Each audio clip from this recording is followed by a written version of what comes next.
Continuing from our discussion of the user roles page, let's explore the All Users page. The All Users page provides a comprehensive view of all users registered in the system, along with their assigned roles and regional lab affiliations. This page is essential for managing user access and maintaining an overview of who has what level of permissions across the system. When you navigate to the All Users page, you will see a layout designed for efficient user management. If you are a super admin, you'll be able to see a filter option that will enable you to view users by regional labs / organizations. It's currently set to all organizations, but you can narrow down the list to specific organizations if needed. We also have a search bar field that allows you to quickly find specific users by typing in their details. The main area of the page displays a table with detailed information about each user.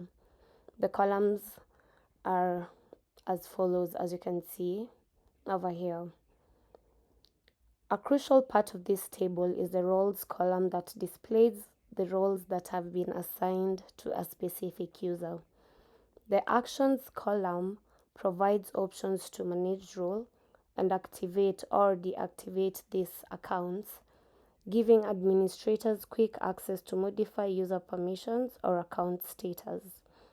To add a new user, you would click the Add New User button, which opens a form with fields for full name, email, organization / regional lab, and user role, which is a drop-down box. This form allows you to quickly set up new users with the appropriate roles and organizational affiliations. So you'll click on Add New User and fill in the required information. Upon submission, the system sends an activation email to the new user containing an OTP, which is the one-time password. The user should copy the OTP from the email and click the Get Started button. This redirects them to an account activation page with a form. The user pastes the OTP and creates a new password. After submitting this information, the account is successfully activated. The All Users page is crucial for several reasons.